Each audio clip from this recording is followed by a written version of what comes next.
Okay, so I don't know if you can see me. Hopefully we're live.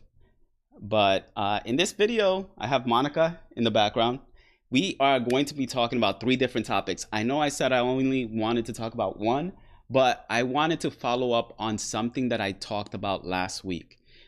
But the first topic we're going to be talking about is what is the most affordable city for Kaiser nurses specifically? This is a question that I was asked in one of our community by one of our community members in our paid community that is now free just for nurses who are looking to talk about how they can increase their income, invest their income, and so we can talk about and share with each other contract details, because that is something that not many nurses do on like Reddit and on Facebook groups. Hey. So yeah. Did you want to change the title there? Did What you monetize it? what is the title? Spill the tea, Nurses to Riches. Oh no, that is not the correct title. So I need to change that right now. Let's see. So I'm gonna change the title real quick and again. Sure you go live on Facebook. Yeah, and I'm gonna go live on Facebook. So if anybody is watching and they want to watch us on Facebook, go right ahead and see us from there. But like I said, one of the topics we're gonna be talking about is the most affordable city for Kaiser nurses, and it's not what you think. I know I've been talking about this for a long time, but I did some research recently after one of our community members in our paid community asked about it. So if you want to be part of that community, I also created a post earlier in our community tab on YouTube.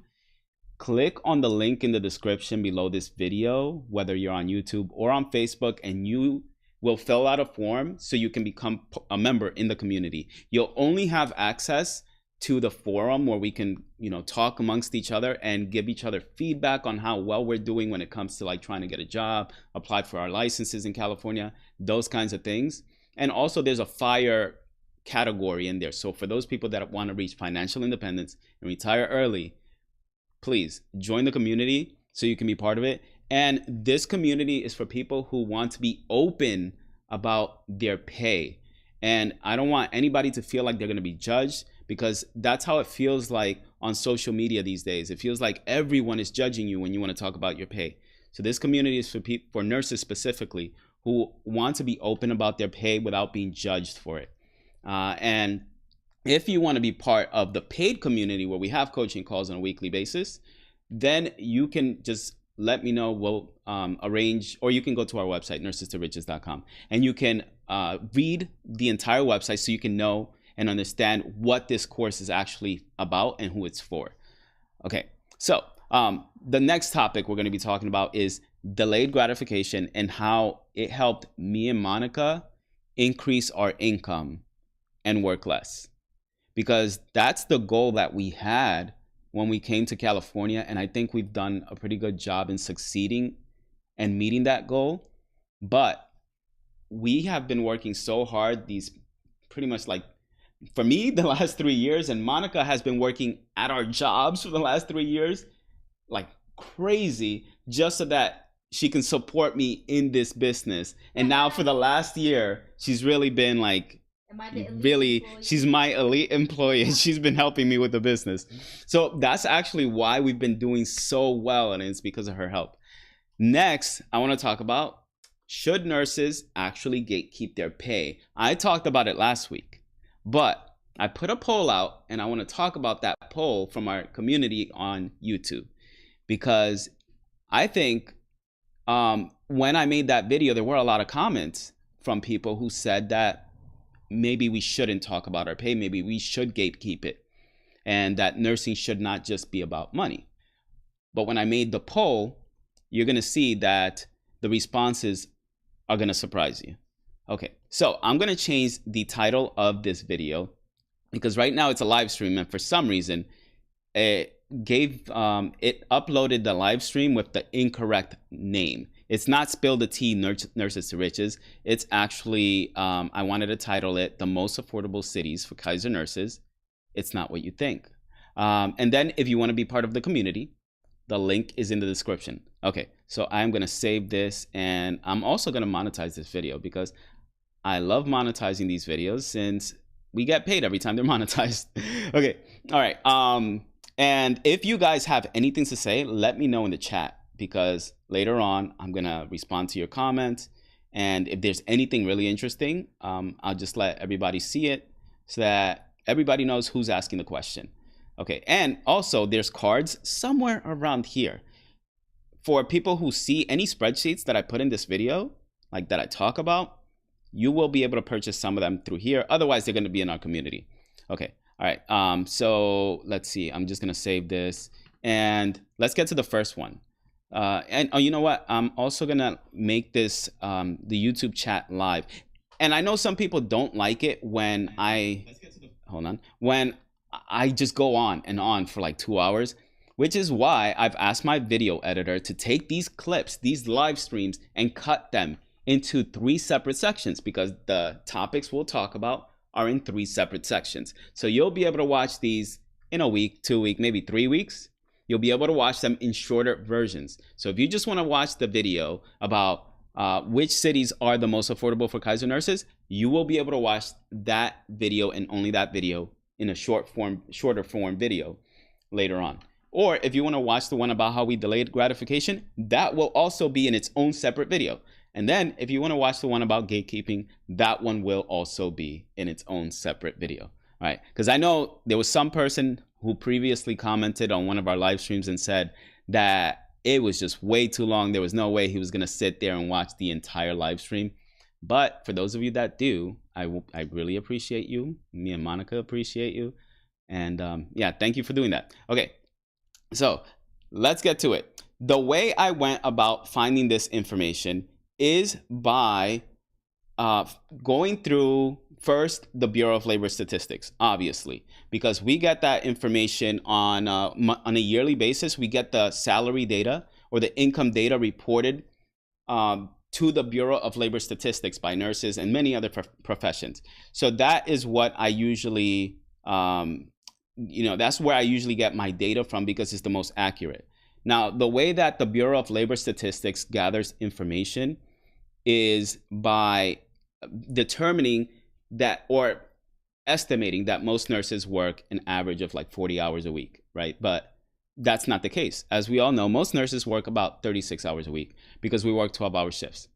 But then when I was going through this data, I realized that if I'm only going to be looking at Kaiser information, that I need to get Kaiser wages, which is why I went over my spreadsheet, which you guys have seen like numerous times, right? And this spreadsheet allows you to view and filter your data based on like different factors. And I'm going to show you now what it looks like.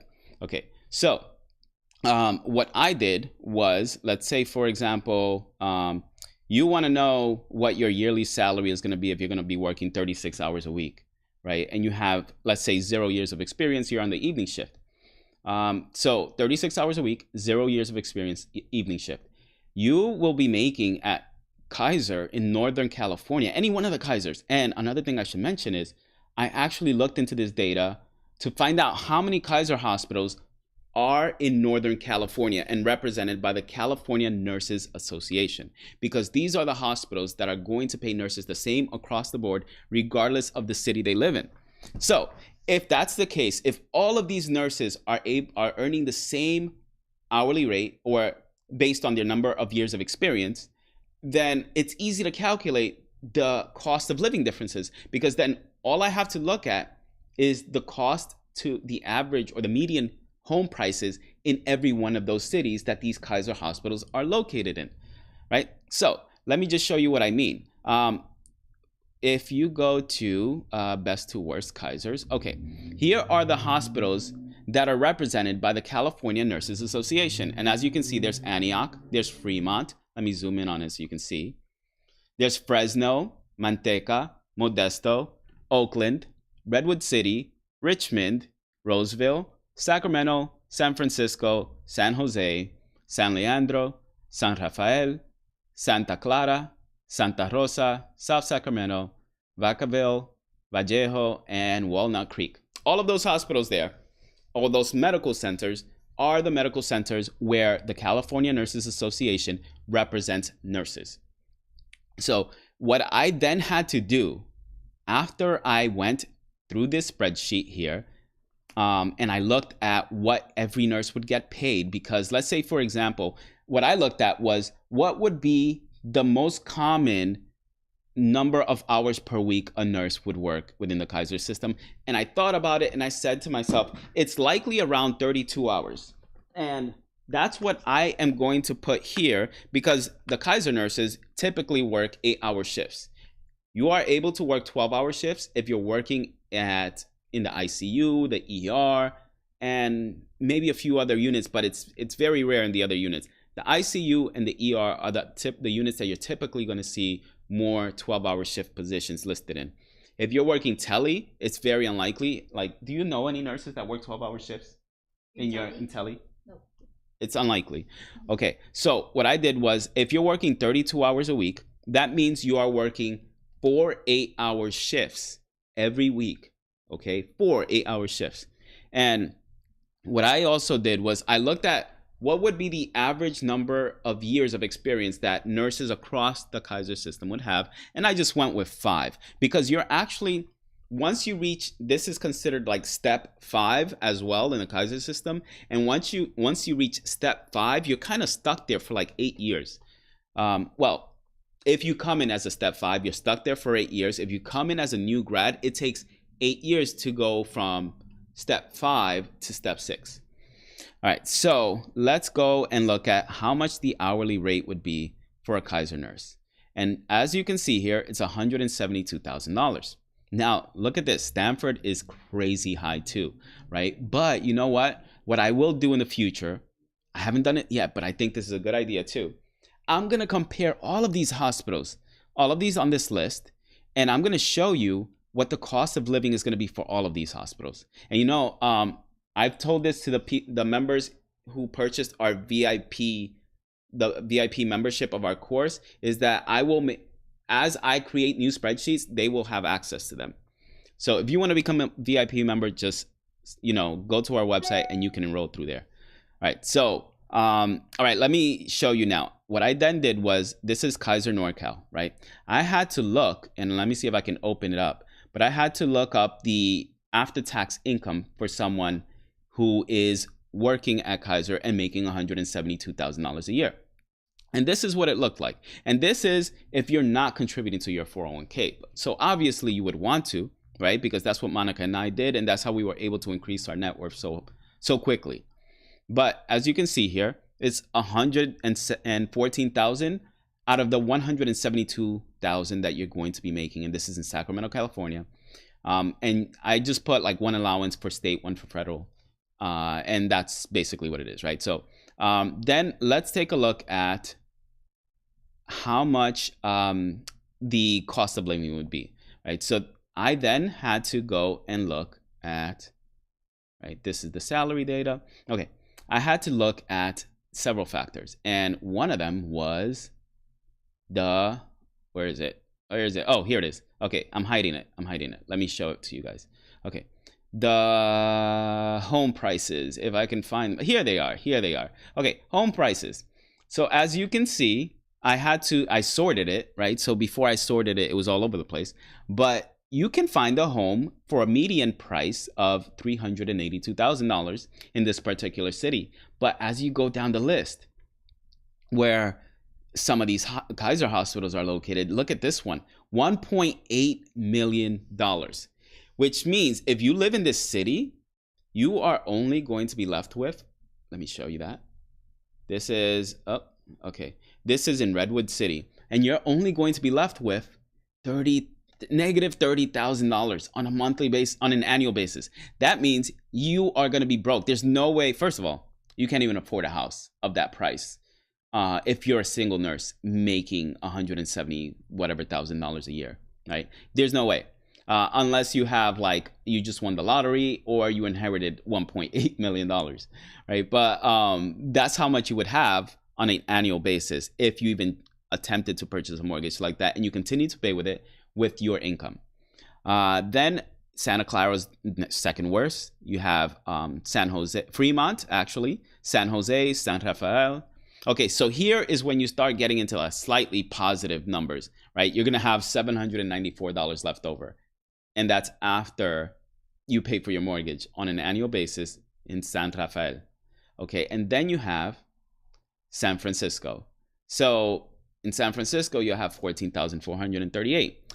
But if you go to the top, though, you're going to see that Fresno, Modesto, and Sacramento are top 3. Then goes Vallejo and Manteca. These are the top 5 right here, right? And if you go to the right, you'll see that, let me just scroll up a little bit.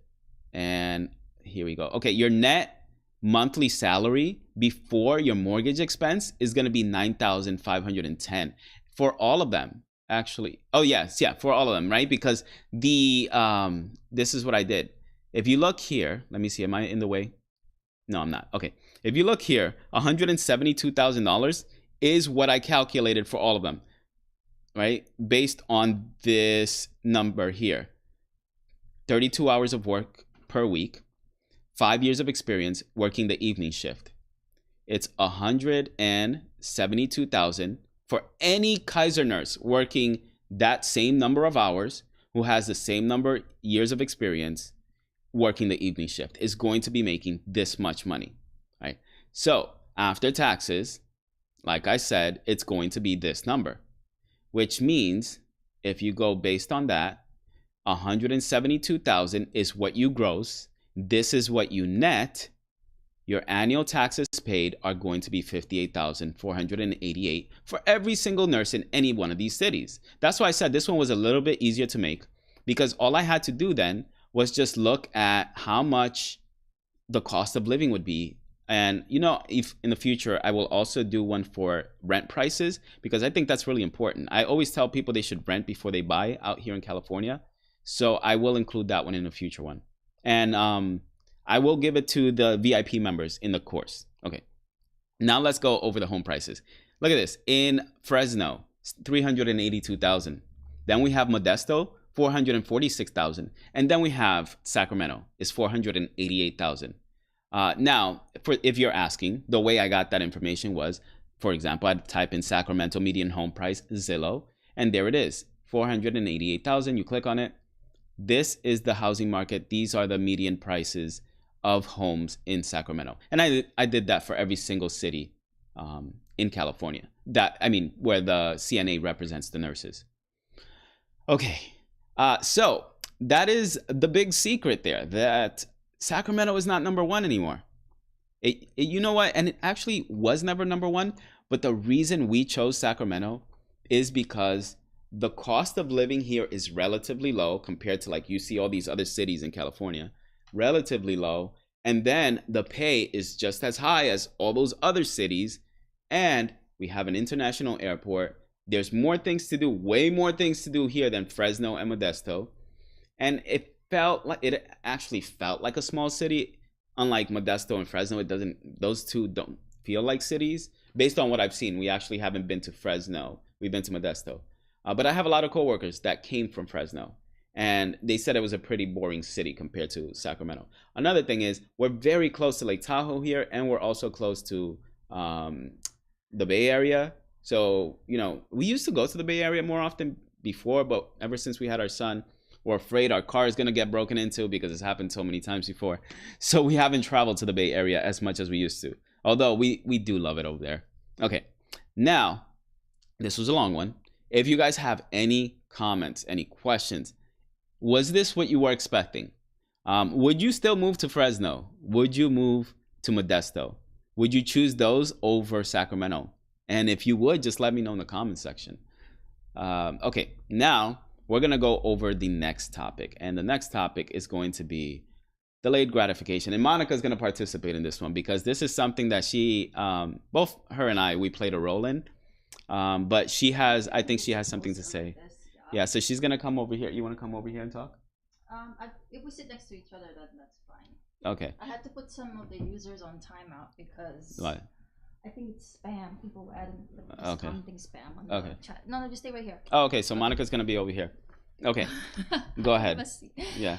You want to sit on this one? Sit on this one. No, just stay right there. Stay right there. This is fine. Okay, so maybe, did you ever want something so badly at the moment that you decided like we should just wait on it? Maybe could it be a new car?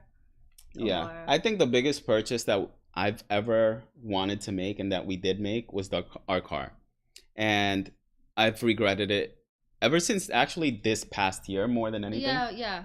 Okay, so we did discuss this in the previous live stream that our car has been costing us, even though it's paid off. Both of our cars are paid off. So even after that, the fact that it's been paid off, it's still giving us issues, and we spent almost what $7,000 on maintenance alone this year. But anyway, so I wanted to talk about what I was just thinking the other day. Jason and I, we've been married for this year. It's gonna be 11 years. We got married in December 2013, and when we got married, we didn't go all out. Of course, we didn't have any money, so we got married in City Hall in New York City. Yeah. So it was a very small. And I should mention, we spent like $70 on the rings. Yeah, I think it was. I think my ring at that time, I lost it. Still have it. We bought it from Zales, and he still has his ring. I lost mine, but my dress, I'm keeping it. I kept it for so long. I'm pretty sure I only paid $25 for that dress from David's Bridal. So it was a very intimate wedding. It was just me and him, my daughter, and our best friend Billy as a witness. So we had that little wedding, which I didn't mind. I actually just wanted to I didn't need a big wedding, right? It wasn't never really my dream to have like a giant lavish wedding, like a fairy tale wedding, right?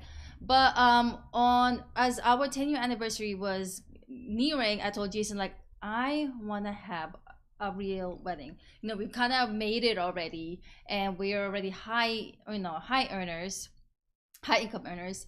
And so I told him, we spent in 2022, we spent 70,000 on travels, alone. So I thought, like, maybe we can finally have a real wedding, and we can renew our vows, whatever.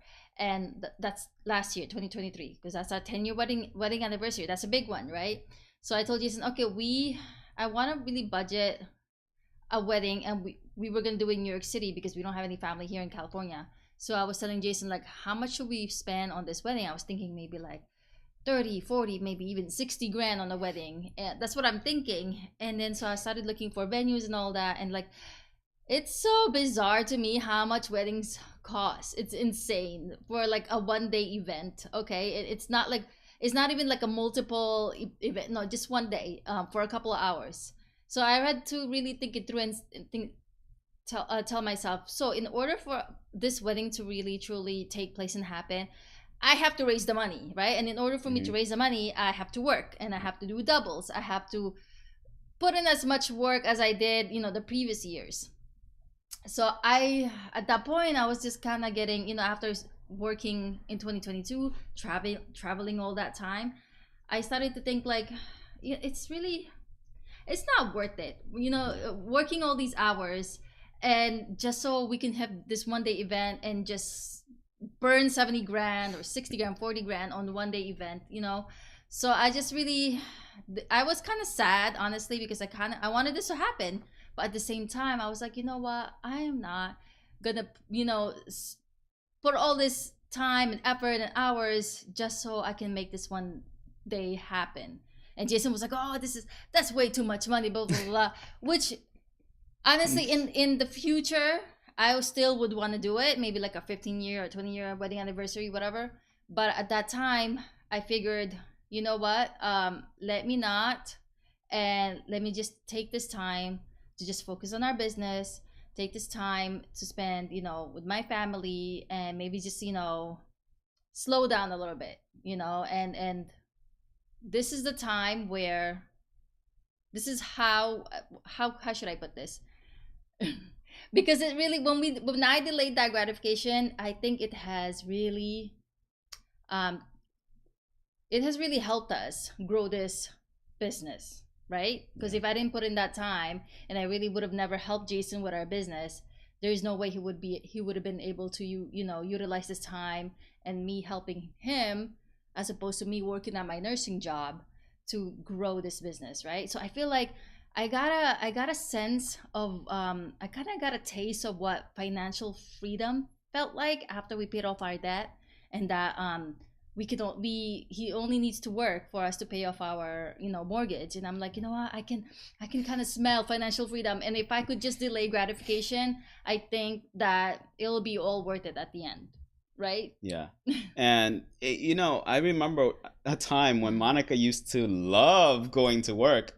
She used to work like 10, 11, 12 days in a row. Straight doing doubles in between. I still love my job. Like, don't get me wrong, I love my job, but it's gotten to the point where, like, I've been working. I hustled so much in the past couple of years that I was like, I just want to relax at this point. And then on top of that, they weren't really giving me as much shift. So I was like, you know what? If they really are not gonna pre-book me, it's hard for me to plan my days around, and I have to ad hoc in. I don't think I just want to just right at this moment. This is a good time for me to really help Jason out with our business. There's no better time. That's what I'm thinking. Yeah. So and honestly, last year too, there was so much going on because we also had our family come from New York, and they visited us for the summer. And we wanted to like treat Monica's grandparents and my Lolo and Lola. They oh my gosh. First of all, I want to tell you guys that the reason why I always attribute the reason why I was able to meet Jason and find Jason is because of my Lolo. He worked in Edgewater, New Jersey, and he was pumping gas, and that's how I was able to bring all of our family in the United States. So last year, this is gonna be their last year going to the US. They're fully retiring in the Philippines. My mom was like, can you just sponsor their trip to Lake Tahoe, and they want to visit your house, they want to spend time with you before they go back to the Philippines for sure. And so we did just that, and along with them we brought like how many more family? It was like 11 of us. Yeah, so we brought everybody from the East Coast. We brought my Lolo and Lola, and we spent some time in Lake Tahoe. We took them around, and we paid for their flights so they can come here and visit us. So it feels nice to be able to do that, because before we weren't able to do that. And that wasn't the first time we did it. We did it with my cousins the previous year. We would bring family here, because we finally had the means to do that, Yeah, but see, the thing I always aspire to achieve is, like, I want to have the type of wealth, the level of wealth that we can treat our family to wherever and whatever we want and what they want, without feeling the pinch in our pockets. That's the level of wealth I want. It's so interesting. I came across this TikTok video on, it just said the caption. It said like, when I become wealthy, the first thing I want to think about is not, acquiring material things and like designer items. That's not the first thing I want to think about. And it just resonated so much with me, because if I become wealthy all of a sudden, that's not what I want to think about. I'm going to think about, I want to be able to help out my family, right? So it's just like this quote that I came across today that I put in our reel. It's like, I didn't wait for success. I worked hard for it. Right. Right. That's it's so true. You have to work for it. Unfortunately, it's not just gonna fall on your lap. But I mentioned this so many times, and maybe I can quickly just go over it. Like how much money we used to make before we actually really come together. Both of us started putting in the work. And because, like, from the previous years. Okay. Yeah. Okay. So I'll quickly share that with you guys, and maybe you can unblock them so they can comment if anything, because they haven't. There's no comments. So I just put 2 users on timeout, because one person was saying, I think it's spam. One person was saying like to how to evade taxes by working as a stripper, and I'm like, and then the other commenter's like, yeah, that's what I'm doing. So I think those 2 comments are spam, and I don't want our viewers to see that and think like that's a legit comment. It's spam. Okay, got it. I looked at their profiles. Okay, all right. So let's see. I am gonna share with you guys what our income looked like back in like 2021 all the way up to 2023. Is this our overall income, or is this just our business income? It's actually just I'm talking about like monthly income. Actually no, and this is monthly and annual. So I'm going to show you guys what it's been. Overall? Overall for business. Yes, for business. Okay. I thought you meant like nursing income. No. That will be separate. I have that on a separate one. Okay, so for the year of 2021, because it was just me, like we just started this YouTube channel, I was making $93 a month. A month, okay? This was, but I did start the channel. It was in like almost February of 2021. So it was like just before we got to February. $93 per month. And that came from mostly, you know, like Wix sales. These are sales of the spreadsheets. That is the year that I started making spreadsheets because people kept asking me, hey, can you put this? Because I used to make spreadsheets anyway. And people said, hey, can you sell those? And I said, I didn't think about that, but I guess if you're asking, I'm going to sell them. And then we made only $681 from YouTube ads. This is for the entire year. Then in 2022, we made $7,862 from YouTube ads, which is obviously like 10 times, no, 10 times more than that, like 11 times more or 12 times more than what we did the previous year. We also made $36 from affiliates, $3,100 from sales of our spreadsheet, and that was our monthly gross at that point, $923, right, on a monthly basis in 2022. Then in 2023 is when we started picking up the pace together, and we said we need to do this together. This was, and actually Monica joined me. I think this was like September, right? It's September because we're like, oh, let's start a clothing company. We can do this. Let's start a children's clothing company. But we started making short form videos December of last year. Yeah. So our monthly income grew in 2023. And honestly, again, this was like towards the end of the year, like November, December, that we had the bulk of this income. We also had some sponsors that year, which, you know, we don't accept sponsors like we used to.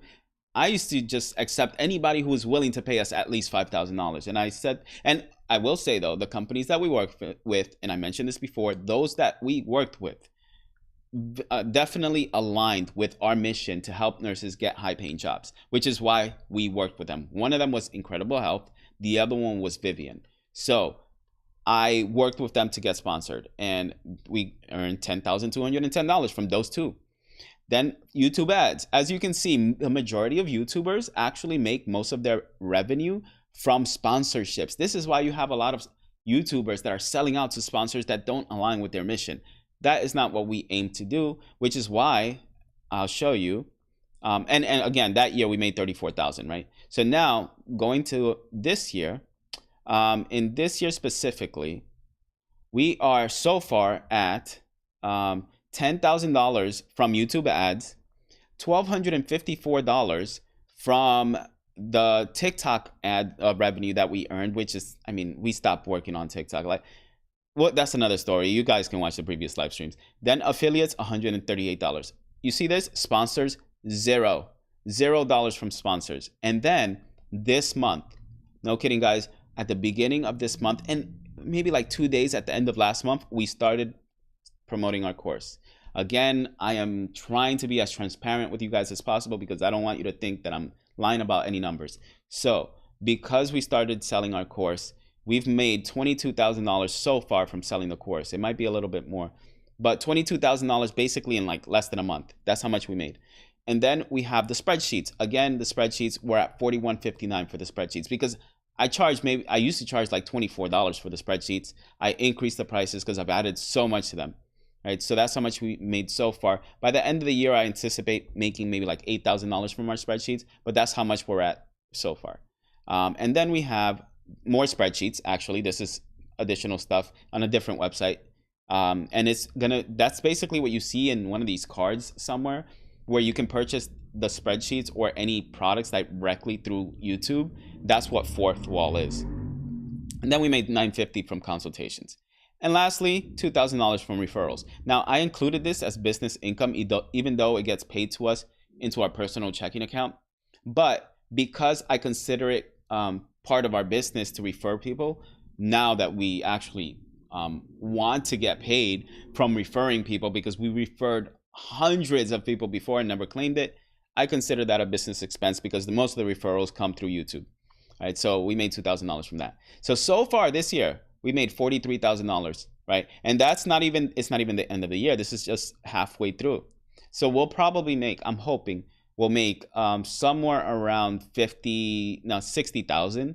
That's lowballing it. I'm aiming for 80,000. And if we do hit 80,000, that is literally if you see here, that is more than twice as much as what we made last year. So if you look, the monthly income last year was 2903.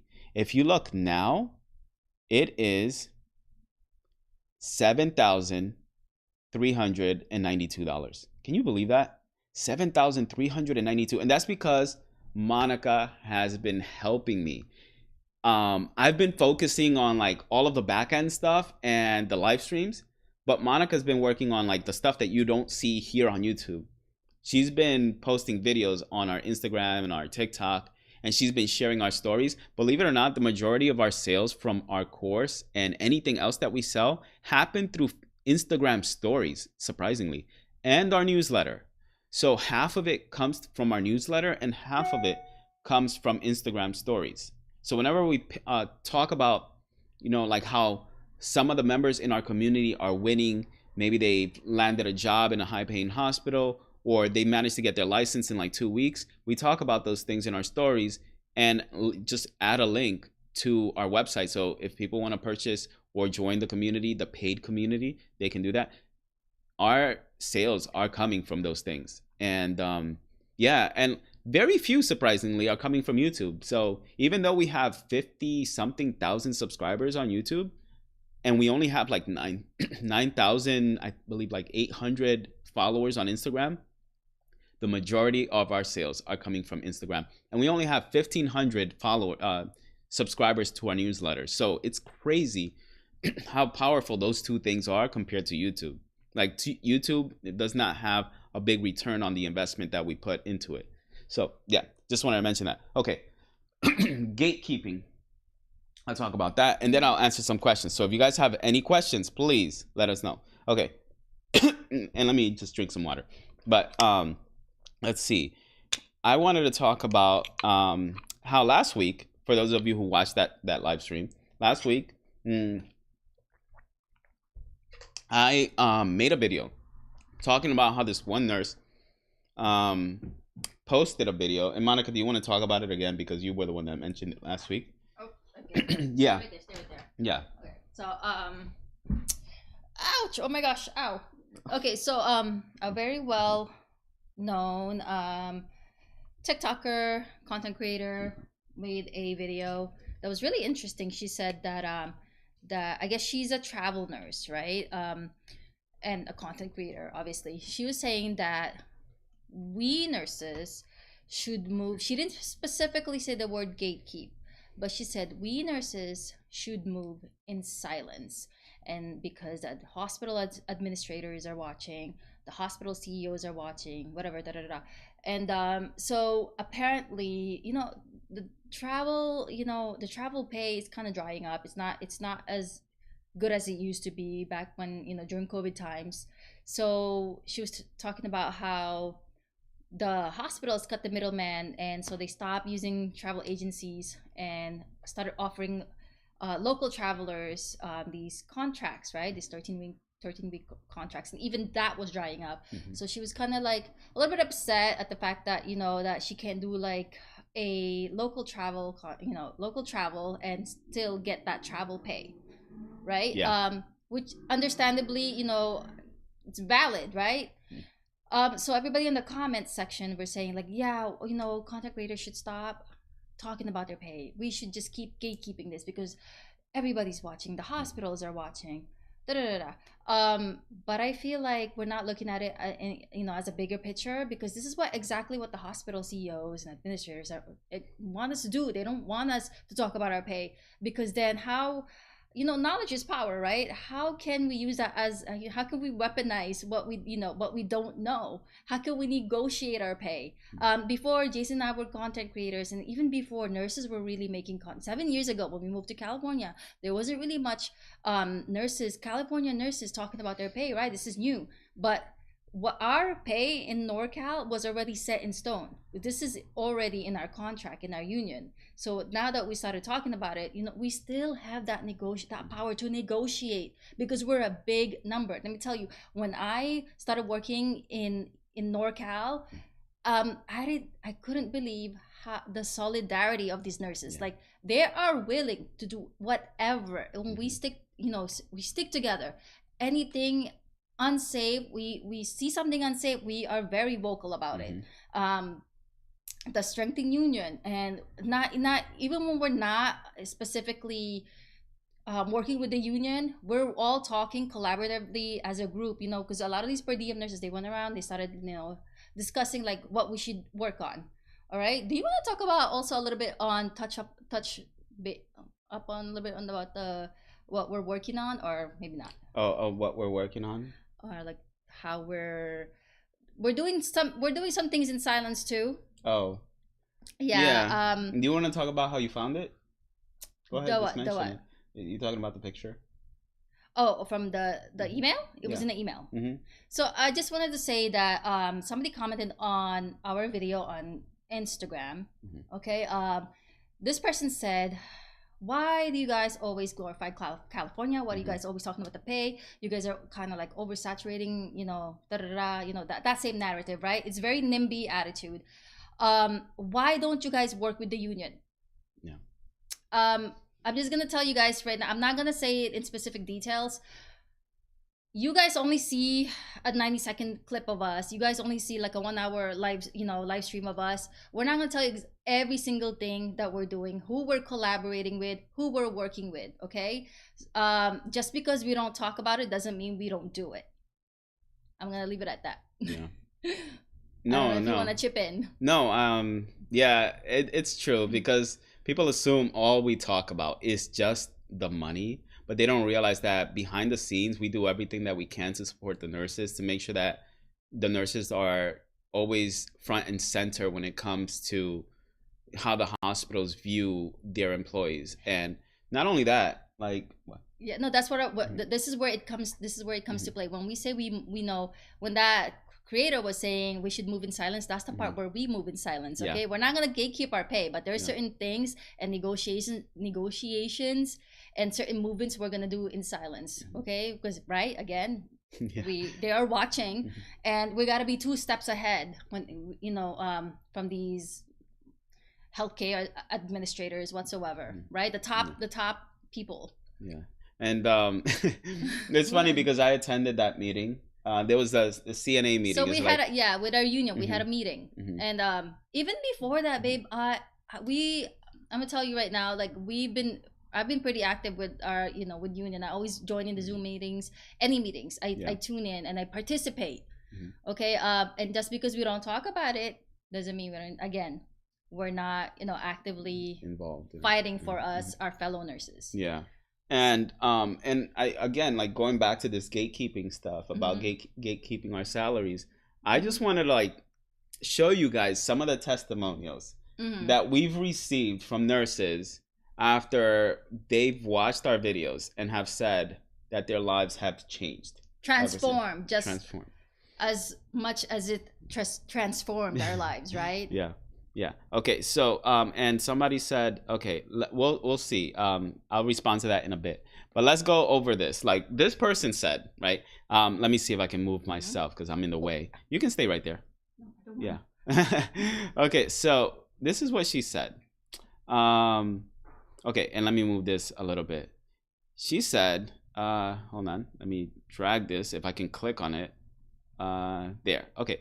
She said, Jason, I started following you about a year ago. Inspired by you, I am putting my home for sale this week and moving to Sacramento next month with my 2 kids and husband. I even obtained my bachelor's degree in 4 months to get a better chance of getting hired at Kaiser. In about a month, I applied to over 140 positions at Kaiser and finally got a job offer last week. I start in 4 weeks. I will be making $103 per hour, 24 hours a week. I am nervous and excited for this new adventure. I am moving from Indiana all across the country. Thank you so much for all the great videos. Again, this is from people. We don't pay any of our subscribers to write these comments, to write these testimonials. We don't pay them. They just write them in our comment section. And it makes us so happy to know that it's because we are not gatekeeping that we are able to transform people's lives. This is why we continue to do this. Okay, let's go over a couple more. I moved to the Bay too because of you. Got into Kaiser the first time I tried. Thanks to both of you. The best career and financial decision I made. This is exactly how Monica and I feel every single day since we moved here. We could not have made a better financial decision than moving across state lines, across the entire United States to come to California and ultimately get hired in the jobs that we work in. And even if we wouldn't have worked at Kaiser, Sacramento in general, if I would have stayed at Sutter Roseville, we would have still done well for ourselves, because the pay here is dramatically higher than it was in New York City, and the cost of living is way lower than it is in New York City. It's also lower than it is in many other cities in the US, including Austin, Texas, and Miami, Florida. I know Miami, Florida is a more desirable location, but it comes with a price tag. And the pay is not that much better. It's definitely not as good as it is in Sacramento. Okay, then we have, look at this. I know Derek is in the chat, and he's always so supportive. He's in the chat right now. Let me just show this. So Derek has been following us since the beginning, okay? Since the beginning. Hold on, let me see if I can click on my picture so I can move it. So Derek right here, right over here, he said, Jason, you influenced me, and I am so thankful that because of you, I made, well, if I can, hold on, I can't zoom out. Let me zoom out. Okay, where is it? Let me zoom out. Okay. Oh no, I lost it. Okay, so he moved from Boston to California. I can't zoom out for some reason. I don't know what's going on over here, but you influenced me. There you go. Monica's reading and it. I'm so thankful that because of you, I made the right decision. There you go. Moving to California from Boston. Perfect. Yes. Again, like, I am so thankful to all of you who actually trusted us enough to do that. But I have more comments, and I just want to read them all to you because they brighten up my day, and this is why I continue to do this, right? So then we moved from California to Texas. Let me move myself out of the way because I just want you guys to actually see this. Where is it? Right there. Okay. Okay. Let me move this. Here. Okay. So we moved from California to Texas and then back to California after 10 months. We found out that California is better for us and nurses in general. The heat combined with the humidity in Houston area is oppressive and unbearable. Property taxes and homeowners insurance are very expensive, and nursing pay was about $13 less per hour compared to California. Nursing ratios and regulations are superior in California, and commuting in Houston is guaranteed with toll road costs. Right? That's just one of them. And mind you, this is $13 an hour compared to maybe one of the lower paying hospitals, because if you compare it to a Kaiser, Stanford, UCSF, and El Camino and Washington Hospital, it's going to be at least $30 to $40 more, less per hour. Okay. And then this one, I'm glad I did my research after I watched your video in the end of 2022. Remember, this is just stuff that we have on our channel. We were not charging anyone for it. The only reason we have a community now is because people like structure. That's the only reason we have a paid community. Okay. So, by March of 2023, I endorsed my license to California and got it in May 2023. It took me 2 months to get into Kaiser, which surprised me because I thought it would take me more months. I need to decide fast and choose not to let go of the offer. I started in November, got 6% increase in January 2024 with a $14 night shift differential. Whatever info I learned from your channel is very true, legit, and accurate. I know someone who worked in SoCal Kaiser for 15 years, and yet my starting pay is even higher than her. Now she understands why I chose NorCal than SoCal. Even I would be closer to her. Thank you guys. Even though I would have been closer to her. Okay, so, man, these comments just never end. And these are the type of comments we receive non-stop. And there's one that really touched me, and let me see if I can find it.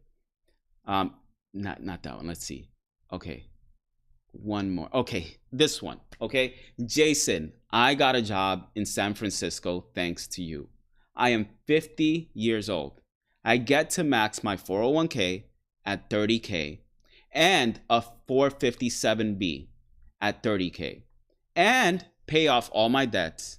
I get to have a nice retirement in 10 years thanks to you. I cannot thank you enough. Guys, when I read these comments, it like melts my heart. I just can't get enough of them. That's why like I have to save all of them, because this is like all of the time. Look at this is Derek right here. He's in the comment section right now. He's in the chat. Derek, he was so scared to move from Boston to California, and I had to convince him in every single video that we posted. And he is literally making over like $250,000 a year now. Like, it's crazy how much money he's able to make, you know? So I'm just like, this is so common for nurses all across Northern California who decided to actually move from wherever they were living, whatever state they were living in, to Northern California. And that's the thing. That's what it's going to take, guys. Like, you can't expect to make this kind of money and be able to have that much more money left over if you're not willing to go to another state to do it. So I just want to show you guys this, because this was a poll that I decided to create and post immediately after I made that video, because I thought to myself, like, why are there not more people defending us in the comments? Like, there are a couple of people that are saying that we should gatekeep our salary, that we shouldn't talk about it. But look at how many votes we've gotten. When I said in this poll, do you think nurses should gatekeep their pay? In other words, should nurses keep silent about how much they earn? 13% of them, 13% said yes. 13% of the nurses here, or whoever commented on this or voted on this poll, because sometimes people follow us and they're not nurses, so, or people see this who are not subscribed to us at all, and they may vote on this poll. But 13% of them said that we should keep silent about our salary. However, 74% of them, that is like 3/4, that's 3/4 of the people who voted, who said that we should not gatekeep our salary. For every 10 people, 7 of them said that we should not gatekeep. And that just goes to show, because I posted this on Instagram, it just goes to show that the majority, we have a silent majority all across, and especially in the nursing field, where you have nurses who are just afraid to talk about their wages because they don't want to be judged by other nurses. Because obviously we're in a profession where we are here to care for others in their most vulnerable states. We are, and we do that. But at the same time, you can also care about how much money you make. You know, just because you are caring for someone else and that's part of your job, does not mean that you can't also care about, you know, how you can provide for your family. Like, you can do both of the things at the same time. I don't know why people always view life in black and white. Like, you can either do this or you can do that. You cannot do both. Who lives their life like that? I think they forget the fact that we're notorious multitaskers. Yeah. Okay. Yeah. We can, simultaneously. It's very possible. Okay. Yeah. Okay. So if you guys have any comments in the chat, I will go over them quickly. I know I didn't announce this one, this live stream in our newsletter, and usually when I do, we get hundreds of people in the chat. It's not we don't have that much people watching. Yeah, not as much engagement, and it's my fault. I didn't send out a newsletter about this live stream. Yeah, it kind of got crazy. Yeah, we've had so much going on. Like always, we have so much going on. And this past weekend, we went out camping, so we didn't have internet service for like 3 days. So that was another thing that we were dealing with. Yeah, we used to go camping all the time, and we used to do a lot of like BLM camping, which is like Bureau of Land Management, with public camping. You just go park your car anywhere in the middle of the wilderness, and you can just pitch a tent and camp for free. We used to do a lot of that back in the days before our son was born. But then he was born, and it's just like, it's complicated to do that with a 3-year-old. He's 3 now. Okay, so let me see if I can just answer a few questions. I actually only been going on for about an hour. So that's not too bad. Surprisingly, This is good. surprisingly. Because then our editor will be able to cut like really short length videos for you guys to watch. Those of you who didn't want to stick through this entire length of the live stream. Okay. So quickly, let's go over some of the questions. If you see any, Monica, just let me know. Let's see. Okay. This is a question for anyone here. Is HCA really that bad? Okay. This I cannot answer because I've heard positive and negative things about it. More negative than positive, so I can't really answer that one.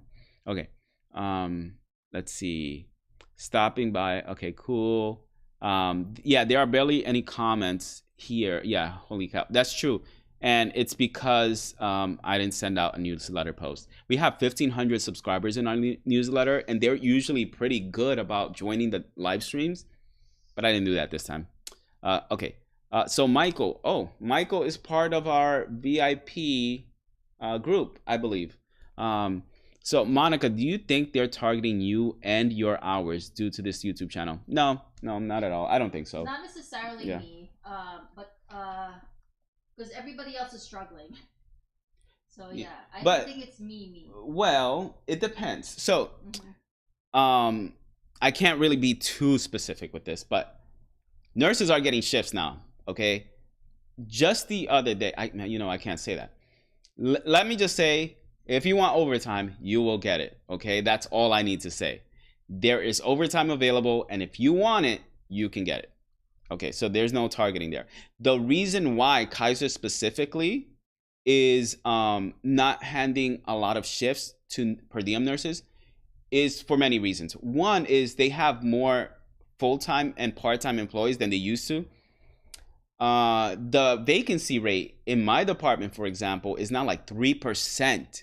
Back last year was in the 20s, right? Like 20% last year. This year, it's 3%. That's insane. I've never heard of a number that low. This is the lowest number we've ever had. Okay. So let's see. I am a story in the making. Yes. Okay. I think the nurses that move to California will only help rise pay for nurses in all states. I agree, which is why I mentioned in the last live stream that I interviewed a nurse union rep who is located in Florida, and he is specifically in Miami. He told me that they look at our contract here for the California Nurses Association and our pay here when they go to the bargaining table so that they can know what to ask for, and they can use an example of what a cost of living may look like in a certain city. For example, like Sacramento, they'll be like, hey, this is what nurses are making and their cost of living is similar, for example. And they'll bring it back and they'll say, we should be getting paid the same. Those are the type of questions and evidence they can come to the bargaining table with because they see it now. If nobody talks about it, how can nurses unions and how can individuals come to the bargaining table or come to negotiate a higher wage if they don't know what other people get paid? That's why websites like Glassdoor and PayScale came to existence, is because they wanted to allow employees to talk about their pay without feeling like they were going to be like chastised for it at work. Okay, then we have, let's see, another one. Do you think, let me see, did I miss one? It takes strong, honest people to be honest, as both of you. I am thankful that they are still honest people who are willing to share everything. Thanks, Andy. Then we have, let's see, Andy again. Do you think South California Kaiser will ever be as good as Northern? Let me tell you something. If Southern California's Kaiser were as good as Northern California, we would have never came to Sacramento. We would have probably been in San Diego. We would have chosen that. Or in LA. Or LA, actually. Yeah, like LA County, not downtown LA, because downtown LA, I don't, if you've ever been there, you would know, but I would never want to live there. New York is spotless compared to downtown LA in a lot of areas. So, okay, then we have, let's see, another question. To answer it, let's see. If the nurses in Southern California actually stand up for themselves, it is possible. If they are willing to all get together and do something about it, it's possible. But I don't think that's going to happen. And it's for the same reason that I started this channel. And it's because I feel like too many nurses are living paycheck to paycheck that they can't even afford to go on a strike. If they go on a strike. New York. Yeah, this goes for many hospitals and nurses across the country. It's a cycle that you have to break. It's hard to break that cycle. Yeah. Yeah. And here, and you know, there's another thing that I know a lot of unions do this, but they will advise their union members, the nurses, ahead of time, like a year in advance, be like, hey, try to save like a portion of your paycheck every pay period, so that by the time the negotiations take place, if we need to strike, you will be ready and you will not have to worry about that paycheck not coming in. So yeah.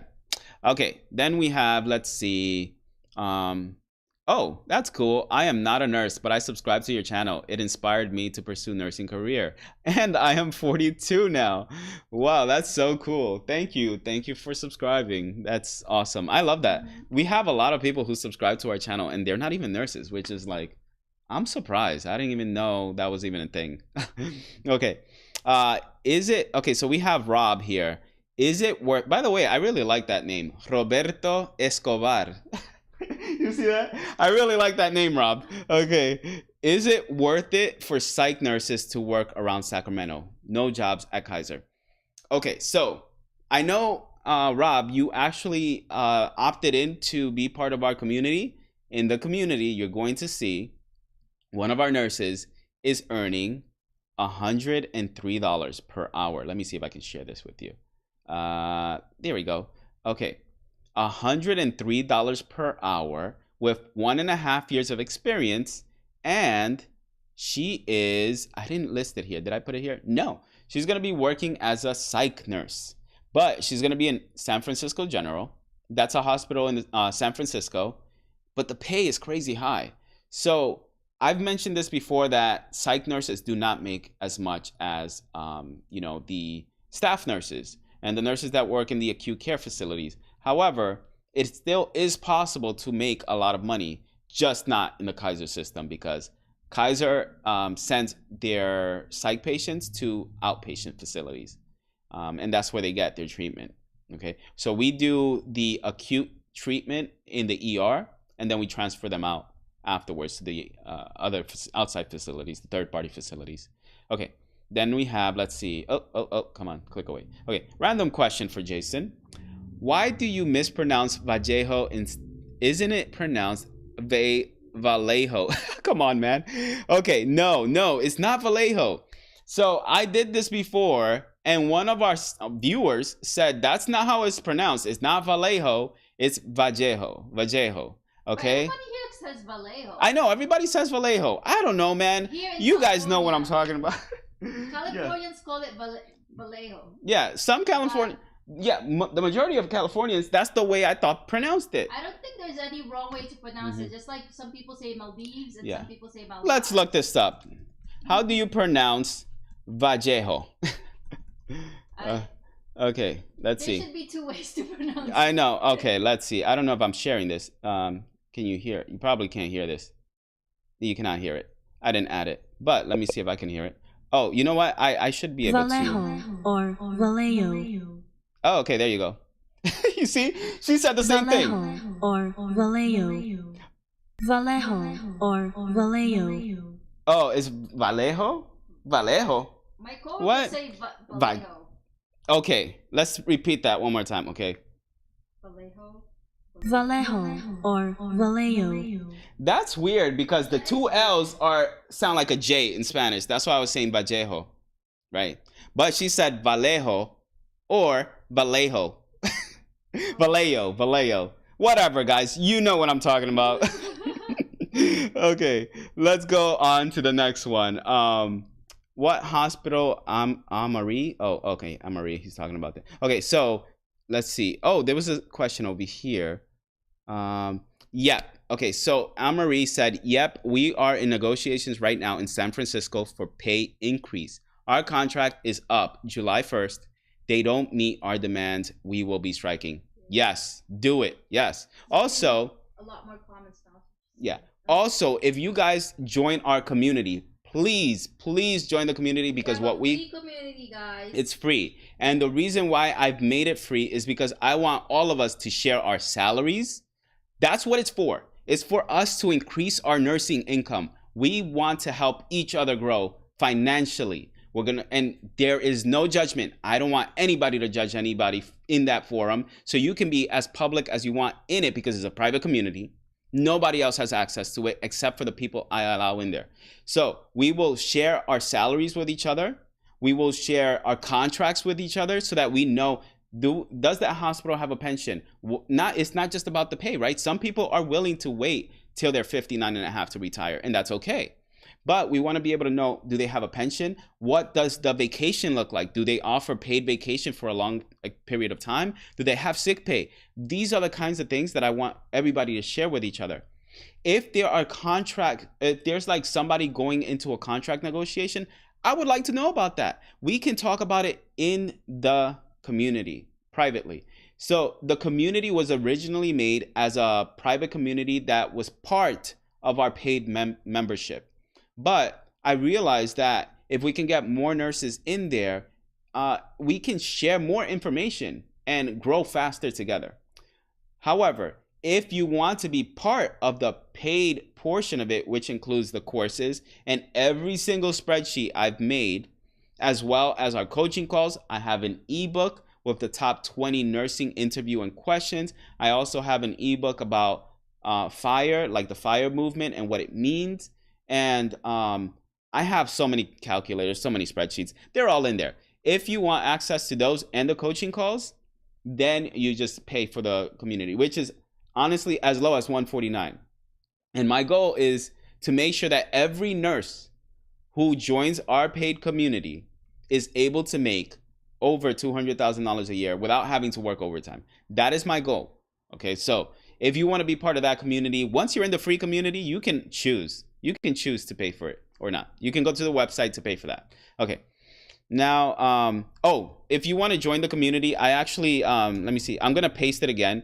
This is the link. You can click on it there. And I'm gathering a whole bunch of emails right now. Like, I've gotten so many emails. I wasn't expecting this many people to want to join the community. But so far, let's see. I've gotten 50 nurses who have signed up. 50 nurses. And I just posted this right before this live stream went live. So if you want to join, it's either in the description, the link in the description below this video, or it's in the chat somewhere if you're on YouTube. Okay, but if you're on Facebook, it's below the description. All right. Another thing. Let's see. Random question. Oh no. Okay, I read that one. Okay. You have a question. So Silver Cane, is it hard to get a job for new grads in Sacramento? And number 2, where does NorCal pay start? Possibly Fresno and anything north. Okay. So is it hard to get a job for new grads in Sacramento? It depends how open you are to the hospital you want to work in. If you want to work at a hospital like Kaiser is one of the most competitive of any hospital you'd want to get into. Out of the thousands that apply, and I believe they put out new grad residency programs 3 times a year, either 2 or 3 times a year. They accept 100 applicants to that program. Many of them get bonus points if they already work in the Kaiser system. So if one of them happened to be like a tech or an LVN previously, or even a clerk, anybody who had their foot in the door before they applied to Kaiser's new grad residency program is more likely to get into it. And I gotta mention, I'm going to bring my coworker into one of the coaching calls. He's now been a new grad nurse for like 11 months, but he got into the Kaiser system as a new grad, into the new grad residency program. So I'm going to have him come into one of the coaching calls. It's probably going to be next week, but I have to coordinate his schedule because he's been working a lot of hours. And I'm also going to bring in a nurse. Her name is Nasima. She is known as Financially Intentional on Instagram, and she's going to come in to talk to people about 401ks and 403bs and other ways that you can invest your money, because She was able to grow her income as a single mom with 3 kids, and she makes well over $200,000 a year, and her net worth is closing in on $1 million. So she's going to come in and talk about that. And I interviewed her previously. She's really smart. So if you're willing to work in any hospital, you will find a job much faster than someone who's just got their eyes set on Kaiser. And I know plenty of nurses who have driven all the way to Stockton as new grads just to get a job. Like, they've worked at Dameron and Rideout. Those are the 2 hospitals that are more likely to hire new grads. But they know that they're going to lose their nurses to Kaiser because that's where most of those nurses go to. So Dameron and Rideout. So Dameron, I believe, is in Stockton, and Rideout is like toward, like, north of Sacramento. Then we also have Dignity. So Dignity Health is also more likely to hire new grads, and they have plenty of them in the Sacramento area. So you can look at any one of the Dignity hospitals and you'd likely get a job there faster than you would at Kaiser. Then the next one would be Sutter. And then finally, it would be UC Davis, followed by Kaiser, right? So that's the order in which you would be able to get a job first. And also, I did talk about the statistics. So if you don't get a job right away, let's say it's a month, let's say it's 2 months, that's extremely common. It's normal. The average new grad gets a job, like 64% of them get employed within the first 3 months, right? So within the first 3 months of getting licensed. The other 20%, another 20% or so about 80% of you guys will get employed within 6 months. So it can take up to 6 months just to get employment as a new grad. That's the norm. So I don't want you guys to think that just because I'm making these videos and talking about Kaiser and Kaiser in Sacramento, that I'm causing you guys to not be able to get a job. That's not the case. It's just the norm. It's the average. It took me 7 months, and this is like 10 years ago. Well, not 7 months, 3 months for you. No. Yeah. We got here as a new grad in as a new grad. That's very true. So Monica, as a new grad, it took her 7 months to get a job in New York City. Even as an experienced nurse, it took her 3 months to get a job at Kaiser over here. And me, because I prepared myself, I knew what I was getting myself into. I made a lot of contacts in nursing school. And one of them happened to be a professor that I had who was also my clinical instructor. And she was the manager of the pediatric department in the first hospital I ended up getting my job at, because I called her immediately after I passed my boards and I said, hey, I passed my boards, I need a job. And she got me a job within a week. So that's how easy it was for me. And that's what I recommend to everybody. One, I would recommend you find a job anywhere in the hospital that you want to work in. Doesn't matter what type of job it is, any job. Find a job in the hospital that you want to work in, and you're going to be more likely to be able to get a job as an RN once you get your license. Another thing you can do is make contacts while you're in nursing school, because that's going to help you. If you keep a lot of contacts, then you can just ring one up, and it doesn't hurt. It doesn't hurt to call anybody. The worst they can do is say no and just move on to the next person and call the next person. Okay, now let's see more questions. So we have, let's see. Oh yeah, so somebody asked, can an LVN sign up too? Yeah, absolutely. Like, as long as you guys are interested in like nursing, like RN information, you can sign up, because everything we talk about is related to the registered nursing profession. Like the contracts, for example, that we share are all about registered nurses. So if that's what you're interested in, then yes, you can join. And if you have any questions regarding the registered nursing profession, then you can ask them in the community. Okay. Let's see who else asked a question. Guys, do you have specific color for your scrubs at Kaiser? Let me tell you something. At Kaiser, you can wear whatever you want. You know, I can go to work like this. Let me see. Let me show you. Monica can go to work like that. I can go to work like this with my joggers on. It doesn't matter. As long as I have my badge here, that's all that matters. My badge will say, let me see if I can show you. I can just wear my badge just like this and go to work like that. Okay, they don't care. They do not care. And that's because they don't want to have to pay a stipend to nurses so they can get their scrubs in the same color and all branded Kaiser. That's the reason. That's the main reason. Because the union said, if you want us to wear the scrubs that you want us to wear, then you're going to have to give us the money for that. And they didn't want to do it. Okay. Let's see. Another question. Let's see. I'm also wondering, how hard is it to get a job with an ADN in California? I'm from LA, but I moved out of state for nursing school. Just graduated.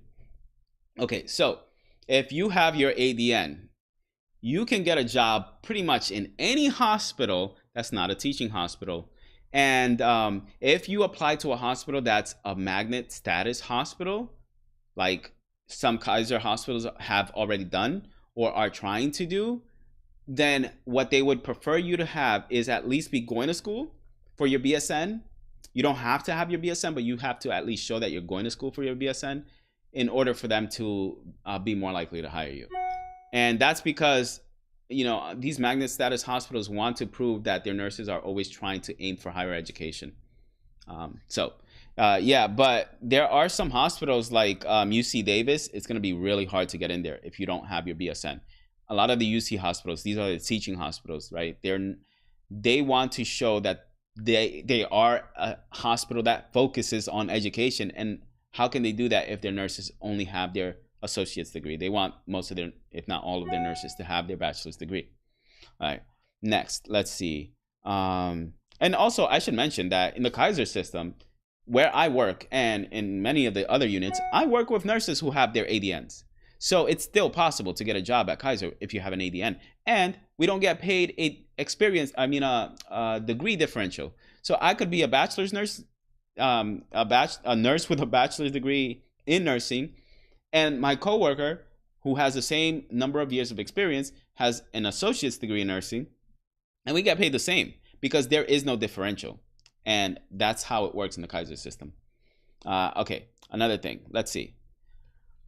Any tips of... Oh, let's see.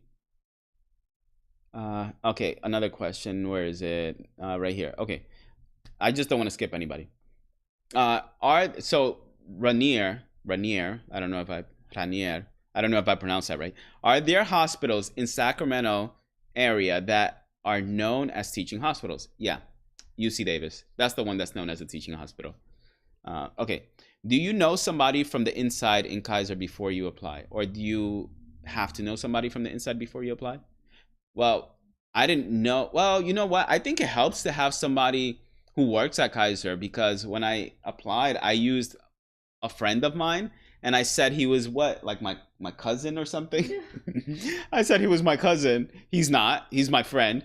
But I said he was my cousin, and I put his name, and I think that helped me get the job. So having someone who is a friend or works in the facility you want to work in as a referral, then that helps, I think, when you get into the Kaiser system, or to get into the Kaiser system. Okay, let's see. Any tips of getting into interventional radiology in Kaiser NorCal? I have IR experience and never seen job postings for it. The reason you don't see job postings for it is because the nurses who work there never want to leave. I know a couple of nurses who left the ER to go there. The job postings never make it externally. So if you want to make it into IR within the Kaiser system, you have to work in another unit and then transfer over. That's usually how it works. So any job listing you see that is even remotely close to IR, apply for it. Once you're in, then you'll have access to the internal postings, and you'll be able to apply for a job like that. Okay. All right. Next. Okay. So, let's see. What about international RNs? Is Kaiser recruiting? So Kaiser hires international RNs, but they don't sponsor international RNs. So if you end up getting your license in the US, your NCLEX, and you end up moving to the US, they'll hire you, but they're not going to sponsor you. They don't do that. Unless Kaiser is starving for nurses, they are not going to hire any nurses who want to be sponsored. Okay, next. Let's see. New York City took me 2 months to get in a nursing home because hospitals wouldn't take me without experience with my ADN. After 8 months of experience, that the crappy hospital accepted me in because you went to Jamaica Hospital. They accept anybody. I know. That's why I ended up working too. Like that's why I got a job so easily. And it's crazy because when I was working there, I started working at Jamaica Hospital. I think it was like 2012. And when I was working there, man, I remember we had a patient who was crying hysterically when she got admitted into our unit, and I worked heli. And I remember her crying because she said that that hospital is where patients go to die, and she didn't want to die. And it's because her husband had previously died in the same unit. But I will say this, like, that area was just really known for patients neglecting their health. Like they just didn't care. It seemed like we used to get so many sick patients. Some of the sickest patients I've ever seen in my life were going to that hospital. So it only made sense that really, like, that's where the hospital that patients went to die, because they just really neglected their health. I used to get like CHF patients, and this is common everywhere, right? But I used to get a lot of CHF patients that would come in and just yell and scream at the nurses off the top of their lungs if the nurses wouldn't give them water to drink, or even ice cubes, even though they were on an NPO diet, because they're basically like gurgling in all the water that's in their lungs, and they're suffocating in it and they can't breathe, but they don't care. They still want that water. They want their ice, and we had to deal with that often. And one of them, like many years ago, like, he started decompensating because he just wouldn't listen to what the doctors and the nurses wanted him to do to improve his health. I'll just leave it at that. I can't really get into details, but okay, let's see. More questions. Okay, I'm gonna end this soon, but a few more questions before I go. It's all about who you know. So Kaiser, believe it or not, is less about who you know than most other hospitals I've worked at. But yeah, it does help. It does help. So Louis, do you suggest working at skilled nursing facility until you get hired at a hospital? That's a tough one, because if you work at a skilled nursing facility, you will have a hard time getting into an acute care facility, i.e. a hospital. It's hard, man. Why? Yeah, because it's skilled nursing facility is not, it's not a direct translation. But yeah, for the meantime, yeah, what I would do, you know what? I'm looking at it from a Kaiser nurse's perspective, right? If you're trying to apply into Kaiser, it's harder. But if you're willing to apply to any hospital, yeah, go work at the skilled nursing facility as you continue to apply for any hospital. That's what they meant. That makes sense. Yeah, absolutely. You can do that. Yeah. And then, because obviously, once you have that experience in any hospital, you can get into Kaiser. You can get into any hospital. Okay. I did not know anyone. Yeah. So David got it. Look, he got a job. He didn't know anyone. You don't have to know anyone. You just gotta apply in every way possible. And I've mentioned so many different ways that you can get a job and how to apply. And I also do that in our course, right? I show you how to get a job in the Kaiser system the fastest way. So like, I do all of that. And if you do an all of the above approach, it's going to be a lot easier for you to get a job in the hospital you've always wanted to work in. Much faster than if you were to just like apply to one place, one unit, a specific shift, and you're just so like, yeah, this is it. Nothing else will work for me. It has to be this specific thing. Just open your mind, be open to anything, and you'll be able to get a job much faster. Okay, let's see. I have an ADN as well. It's okay to have an ADN. It's absolutely okay. We need someone inside Kaiser. If you can't join. If not, you can't join? What does that mean? I'm sorry. I don't know what that means. Okay. And then Nicole, we're almost running out of time here, guys. Okay. Nicole Sawyer said, when you are out of state and apply to a RN job in California, do you have to fly there to get hired, or do they still do online interviews? Oh, you know what? Actually, let me see if I have this here. I have someone who was in our community who told us that this is her. Okay, so she applied to Kaiser, and she ended up getting a job offer within like a few weeks. She said within a few weeks, And she didn't even have to interview in person. She interviewed, I think it was virtually. Yeah, she said that she wanted, well, basically they allowed her to interview virtually, and she ended up getting the job immediately. Like they gave her the job offer. So it only took 2 weeks for her to get the job at Kaiser. And yeah, when I interviewed at Sutter, for example, I interviewed virtually. It was a like a Zoom interview. I was in New York and they called me through Zoom. We had our interview. It lasted like 15-20 minutes, and then 5 minutes later they called me to tell me that I had the job. And then for Dignity as well, that's the same thing that happened. Dignity, one of them was over the phone, and another one was while we were here on vacation, just taking a look at the different areas in California that we were thinking about moving to or working in.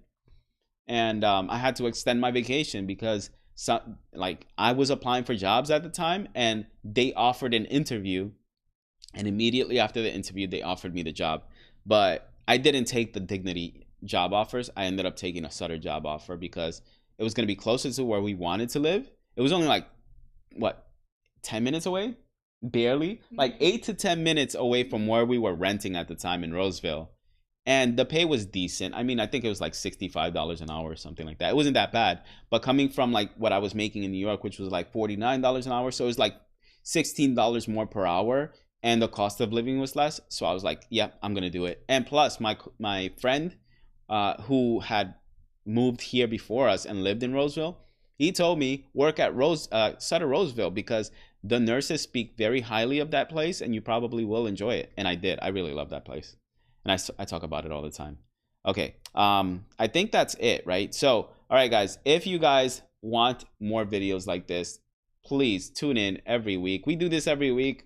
I don't know if we will be able to continue doing it every week, because I also have coaching calls for our paid community that I will have every other Thursday and every other Tuesday. So like actually next week, no, this week on Thursday, and then again on Tuesday, and then following Thursday again. So like it keeps rotating, right?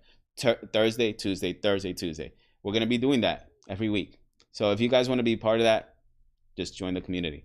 Okay, see you guys next week, same time. Bye.